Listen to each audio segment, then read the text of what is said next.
안녕하세요. 배신의 장미입니다. 오늘의 사연 시작하겠습니다. 딸 아이 키우고 있는 엄마입니다. 이제 곧 있으면 제 나이도 마흔에 다다를 것 같은데, 마흔이 되었을 때 기쁜 마음으로 맞이했으면 하는 바람이었습니다. 저는 이런저런 있을 때 속으로 생각을 했었던 것이 있었어요. 마흔까지만 우선은 견뎌보자. 그럼 모든 것은 끝나 있을 것이고 정리가 되어 있을 거라고.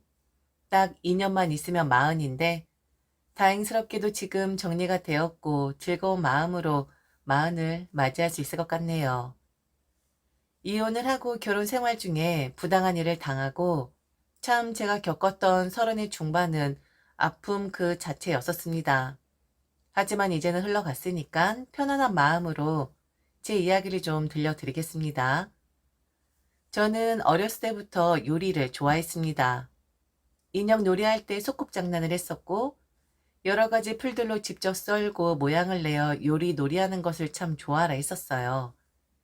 요즘에도 아이랑 산책을 나가다 산책로에 있는 잡풀들을 보면 저거 내가 계란 후라이로 사용했던 꽃인데 저건 내가 김밥 마리용 풀로 사용했던 거였는데 아이에게 말을 해주곤 합니다.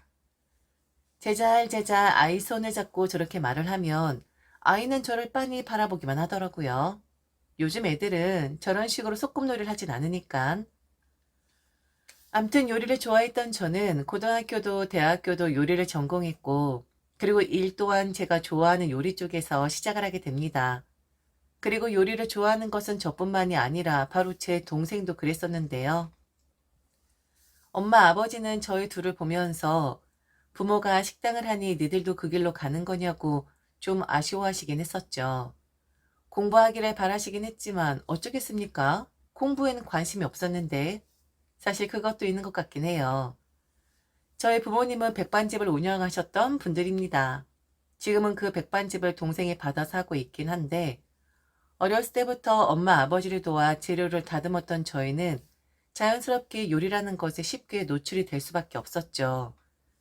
도와드린다는 명목이었지만 정말 재미가 있었고 고등학교 때는 주말에만 제가 직접 반찬을 만드는 일도 있었는데 참 손맛 좋네 라고 말씀해 주시는 손님들을 보면 그렇게 기분이 좋더라고요.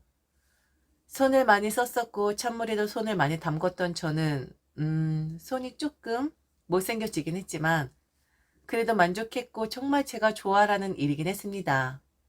남편을 만난 건 지금 생각해보면 좀 특별했던 것 같긴 합니다.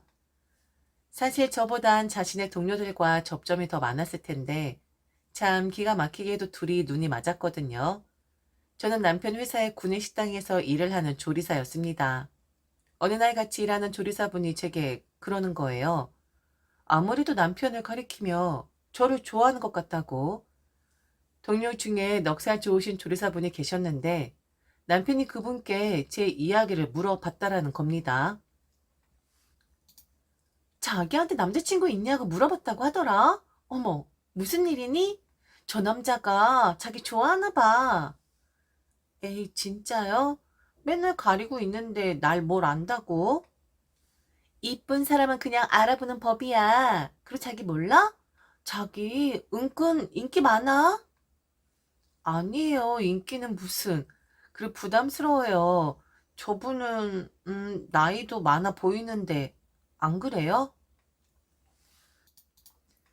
실로 그렇긴 했어요. 남편은 저보다 10살이 많은 사람이었거든요. 그런데 저 사람이 나에 대해 물어보았다라고? 라는 소리를 듣고 나니까 이후부터 계속 시선이 가는 거예요. 좋은 감정이 아니라 신경 쓰이는 거 있잖아요. 그리고 남편만 보면 제 동료들이 수군거렸고 가끔은 땡땡씨 불러줄까요? 라는 짓궂은 장난을 하기도 했기에 진짜 처음엔 별로 마음이 없었는데 분위기에 휩쓸리게 되더라고요. 결국 남편은 제게 먼저 말을 걸었고 언제 한번 식사하자라는 말을 해 오더군요. 식사를 한 날, 그러니까 처음 말을 섞은 날, 저는 남편이 저보다 10살이 많다라는 것을 알게 되고 그리고 아주 조용하고 수줍은 사람이라는 것을 알게 됩니다. 지금 저 엄청 용기 낸 거예요. 제가 정말 낯을 많이 가리는 사람이거든요. 그런데 미영 씨 보고 솔직히 첫눈에 반했습니다. 그날 뵀어요. 우리 체육대회 하는 날. 네? 체육대회 하는 날이요? 네, 그날이요. 그날 달리기 하시는 모습 보고 반했고, 그리고 천진난만하게 웃으시는 모습 보고 또 반했습니다. 그리고 저 미영 씨한테 만나고 싶다라고 말을 하면 도둑놈 취급받는다는 것도 알아요. 제가 나이가 너무 많으니까. 그런데요, 미영 씨, 안 좋게만 보지 마시고 조금만, 아주 조금만 저를 편하게 선입견 가지지 마시고 봐주실 수는 없을까요? 남편은 정말 조심스러운 사람이었고, 연애를 하는 동안 느낀 게 뭐가 있냐면 말수가 정말 적은 사람이라는 거였어요. 제 기억으론 저 첫날, 그러니까 저랑 처음 말을 섞은 날, 그날 제 일로 말을 많이 한 듯해요. 그 정도로 말이 없는 사람이었는데 차분해서 좋았고 사람이 촐랑대질 않으니까 사실 남편이 마음에 들었던 거겠죠. 듬직하고 단단하고 어른 같았으니까. 그렇게 저희는 연애를 시작했고 연애 시작한 지 3년 만에 결혼을 하게 됩니다. 당시 제 나이는 30이 되기 전이었어요. 요즘 같으면 너무 이른 나이에 결혼 생활을 시작한 건데 그런데 문제는 남편과 만나고 연애를 하는 동안엔 별 문제가 없었는데 그런데 결혼하고 나서 여러 가지에서 문제가 터지더라고요. 우선 시어머니 관해서인데 시어머니는 저를 마음에 들어하지 않는 기색이 역력했는데 나이가 깡패라고 딱 그거 하나 때문에 결혼을 허락하신 듯 했어요. 남편과 10살 차이가 나니까 그리고 남편이 저를 너무 좋아한다고 하니까 어쩔 수 없이 결혼을 시키신 듯한데 얼마 전인가요? 그 뉴스에도 나왔었던 시어머니가 출산하는데 제왕절개는 절대로 안 된다고 자연 분만을 해야지만 아이가 똑똑하다고 그렇게 고집을 부렸다고 하는데 저희 시어머니는 제가 자연 분만을 했으니 저런 소리는 안 하셨지만 막 출산한 제게 이런 말을 하셨었죠. 다음번엔 쌍둥이로 부탁을 한다. 쌍둥이로 손자 둘. 알았지? 딸은 안 돼. 딸은 결혼하면 그냥 끝이거든. 우리 아들 나중에 효도 받으려면 아들이 있어야 해. 쌍둥이로. 알았지? 나이 어리니까 충분히 할 수 있어. 그땐 그냥 서럽더라고요. 그리고 그런 말을 듣고 왜 가만히 있었냐고 하실 수도 있는데 우선 시어머니가 사실 시어머니 느낌이 아니라 시할머니 같은 느낌이었거든요. 뭐라 대꾸하기도 뭐한 그냥 어렵기만 한 그리고 지겹도록 들었던 제 손 가지고 하시는 말씀. 본래 손이 곱지도 않았지만 찬물에 손을 많이 담궈서 제가 손이 좀 못생긴 편인데 볼 때마다 그런 제 손을 가지고 뭐라 말씀을 하시곤 했었죠. 손이 못생겼다고 말이죠. 어린 며느린 좋았지만 자신의 아들처럼 몸으로 일을 하는 사람이 아니라 사무직의 며느리를 원하셨던 시어머니는 그걸 우회적으로 표현을 하시긴 했는데 그래도 그런 거 다 넘기긴 했습니다. 이혼할 것 아니니 크게 문제 삼고 싶지 않았고 집안의 가장 어린 사람이니 큰 소리 내는 것도 곤란한 그런 상황이었기에 그냥 참았었습니다. 그러다가 결론적으로 시어머니가 저를 더 심하게 대할 수밖에 없는 상황이 일어나게 되는데 남편이 나이가 좀 있었기에 결혼하고 얼마 안 있어 회사를 관둘 수밖에 없는 상황에 이르게 됩니다. 솔직히 말해서 남편의 업무 능력이 떨어졌던 것이고 일명 월급 루팡이라고 하잖아요. 젊고 능력 좋고 연봉도 더 적게 줘도 되는 사람들이 널렸는데 그냥 자리 차지하고 있었던 남편은 도태될 수밖에 없었고 내쳐질 수밖에 없었던 거죠. 물론 그런 티를 내진 않았지만 제가 사무직은 아니지만 알 수 있는 거잖아요. 회사를 나온 남편은 그래도 다시 재취업의 의지가 있긴 했었어요. 그런데 쉽지가 않았고 그러다가 식당을 운영하고 있는 제 동생과 술 한잔을 하다가 이 사람이 자영업에 관심을 보이기 시작하는 거예요. 동생도 누나의 남편이고 매형이다 보니 하신다고 하면 도와줄 수 있는 선까지 도와주겠다고 했고 결국 남편은 작은 식당 하나를 차리게 됩니다. 이 식당을 시작하는 일로 저는 시어머니에게 엄청 시달렸었는데 잘난 당신의 아들이 제 동생의 꼬임에 넘어가서 평생 해보지도 않은 일을 시작을 했다고 펜때만 굴리던 사람이었는데 식당이라니 그게 지금 말이 되는 거냐고 저를 몰아세우곤 하셨죠. 그때도 남편은 모르쇠였었습니다. 자신이 하고 싶어 하는 거라고 딱 한마디면 되는 건데 그냥 남의 일처럼 치부해 버리더라고요. 우리 아들이 왜 장사를 해야 하는 거니? 네 동생이 꼬신 거 아니냐? 팬 때만 굴리던 애였는데 갑자기 찬물에 손을 담근다고? 이게 지금 말이 되니? 아들 잘 살라고 장가 보내 놓았더니만 아이고 우리 아들을 네가 그냥 참는구나. 나이 먹고 안 하던 일 하는 게 얼마나 힘이 든데? 지 마누라랑 애 먹여 살리려고 우리 아들이 그냥 파락을 하는구나. 파락을 해. 어머니 그게 아니라 그이가 원했던 거예요. 저나 동생이 꼬신 게 아니라 오빠가. 넌 아직도 오빠니? 배워먹지 못했으면 알아듣기라도 해. 오빠? 시어머니 앞에서 오빠? 아이고 젠장 맞을. 시어머니는 제게 화를 내셨지만 남편의 식당은 그럭저럭 운영이 되긴 했었어요. 제가 시어머니에게 시달리는 거 아니까 딱 한 번만 내가 만족한다 말을 해주면 좋을 텐데, 그리고 저도 남편에게 요청할 만 했었지만 당시 남편은 매우 피곤해 보였어요. 안 하던 일을 하니 피로감도 높아 보였고 긴장감도 꽤나 되어 보였거든요. 그냥 나만 참으면 되지. 건드리고 싶지 않았습니다. 그리고 언젠간 말을 좀 해주겠지 기대감도 있었고요. 그런데 한 달 또 한 달, 다시 또 한 달. 개업발이었을까요? 처음과 다르게 남편 식당의 매출이 급격하게 떨어지기 시작을 하는 거예요. 남편의 다크서클은 나날이 늘어가더니 결국엔 턱 밑까지 내려오더라고요. 음식 맛이 달라진 것도 아닌데 문제가 무엇일까 원인 파악을 하다 달라진 것 하나를 발견하게 되죠. 그건 바로 제 동생의 남편의 가게에 있느냐 없느냐의 차이였던 겁니다. 대개 다들 동의를 하실 텐데 웃는 상을 가지고 있는 사람이 맞아주면 음식도 그 가게의 인상도 좋아지는 법이죠. 한마디로 남편은 서비스 정신이 부족했던 거였어요. 남편 가게 매출이 떨어지고 남편이 힘들어하는 것을 눈치챈 시어머니의 저를 향한 악담은 점점 도를 넘어갔습니다. 다 제 탓이 되더라고요. 내가 바란 것도 아니고 분명 남편이 바라서 식당을 시작한 거라고. 아무리 말을 해도 듣지 않으셨고 나중엔 이혼까지 거론을 하시더군요. 제가 남편의 인생을 다 망쳐놓았다고. 아주 힘이 들었습니다. 정말 괴로웠었어요.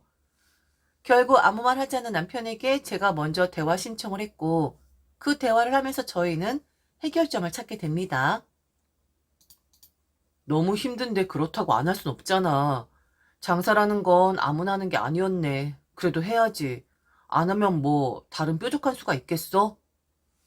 난 지금 오빠가 너무 걱정이 돼. 몸도 상하고 마음도 상하고.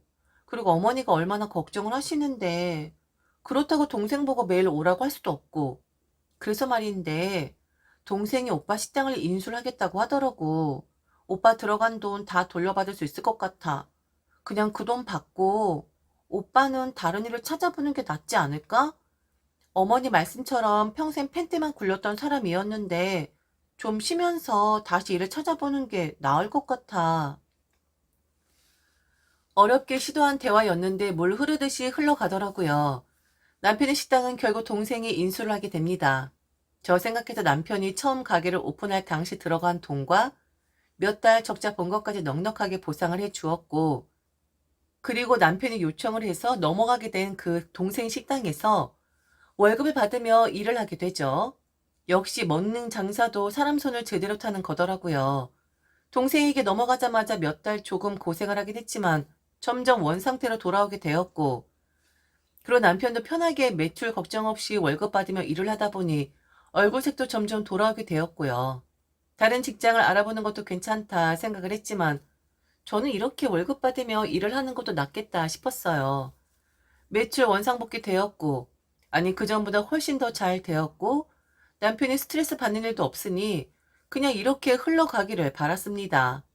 그럼 우리 집도 더 이상 문제 없을 것 같았고 시어머니의 악담도 멈출 거라 생각을 했는데, 그런데 그게 아니었답니다.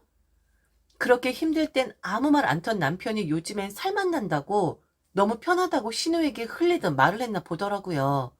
그렇게 말이 없던 사람이 말이죠. 그런데 예상치 못한 일이 벌어지게 되죠. 저는 시어머니와 신우에게 불려가게 됩니다. 그리고 그들은 제게 말을 하죠. 이제 남편을 놓아달라고요. 그동안 말을 하고 싶었지만 남편의 일이 어찌 될지 몰라 침묵을 지키고 있었는데 남편 식당도 어느 정도 자리를 잡은 듯하니 이제 각자 갈 길을 가라고 말을 하는 겁니다. 저는 그동안 다 참아줬는데 그리고 이제는 아무 일도 일어나지 않겠지라고 생각을 했는데 제가 단단히 오해를 하고 있었던 거였죠. 그동안 말을 아꼈다. 그런데 처음에도 그랬지만 우리 아들 짝은 네가 아닌 듯해. 그리고 나는 손자를 그렇게 원했었는데 너는 그것도 나를 만족시켜주지 못했고. 올케 미안해. 그런데 올케랑 내 동생은 정말 아닌 것 같아. 물론 올케 입장에서 이제 남편 자리 잡았으니까 이혼하라고 하는구나 할 수도 있어. 그런데 올케도 잘 생각해봐. 내 동생 잘 나갔었어. 그런데 올케 만나고 미끄러지더니 이상한 일을 하고 그런데 지금 자기 힘으로 어찌되었든 다시 일어서긴 했잖아? 서운하다 생각하지 말고 위자료 챙겨주고 양육비도 잘 줄 테니까 내 동생 이제 놓아줬으면 좋겠어. 우리 아들이 말을 안 해서 그렇지. 걔도 힘들 거다. 말이 원래 없는 애라서 입 꾹 다물고 있지만 걔도 속이 속이겠냐? 네가 놓아줘라. 그게 맞아. 나 더 이상 참지 않으련다. 너 그만해라. 우리 아들 옆에서 그만 꼬시라고. 애 좀 그만 내버려 두라고.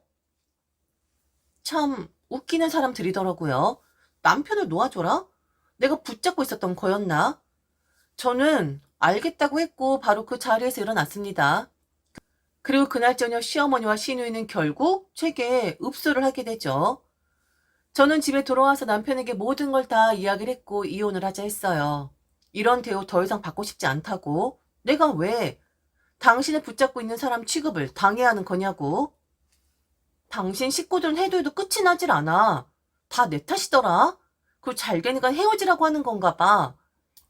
입 꾹 닫고 있는 사람이면서 이번엔 잘도 얘기했네. 신우이한테 자랑했다며? 요즘 편안하다고? 가식적이야 당신 식구들은. 그리고 당신도. 아니 그게 아니라 입 다물어. 나는 너랑 이혼할 거야. 그리고 입 열지 않는 사람이면 그냥 그렇게 입 다물고 살아. 네가 얘기해 당신 식구들한테 이혼한다고 축하해 달라고 그렇게 바라고 바라던 혼자가 된다고. 남편이 바로 전화를 하더라고요. 그리고 가게 넘어간 지가 언젠데 뭘 잘 되고 있다라고 생각을 하는 거냐고. 말 그대로 맞지 않는 옷을 입고 있어서 직원으로 일을 하다 보니 편안하다 한 건데 나 지금 이혼 당하게 생겼다고. 도대체 무슨 말을 한 거냐고. 아니 그게 아니었어? 가게는 언제 넘긴 건데? 왜 그렇게 했는데? 아 몰라요. 무슨 말을 한 거예요 도대체. 왜 그래요? 왜 자꾸 분란을 일으켜요? 그냥 좀 편해서 말한 건데 왜 그런 소리 이 사람한테 한 거냐고요. 좀 바꿔봐라. 어? 좀 바꿔봐. 아들 얼른 며느리 좀 바꿔봐. 왜요? 이젠 생각이 좀 달라지셨어요? 그런데 제가 확고해졌네요. 아들 놓아주고 그만 꼬실 테니까 잘들 살아봐요. 이렇게 사람들이 달라질 수가 있어? 잘 되니까 입맛에 맞는 여자를 고르고 싶어졌나 봐. 이런 사람들한테 내가 그동안 뭘 한 건지. 아무 말 하지 말아요. 나는 이혼할 테니까. 고맙네요. 그렇게 속내 드러내줘서. 약속이나 지켜요. 위자료, 양육비 챙겨준다는 그 말. 그런데 한낱 식당 직원인데 돈이나 있으려나? 이혼 소송 바로 들어갔고 남편은 말 그대로 이혼을 당했습니다. 이혼하는 과정 중에 이런 생각이 들긴 하더라고요.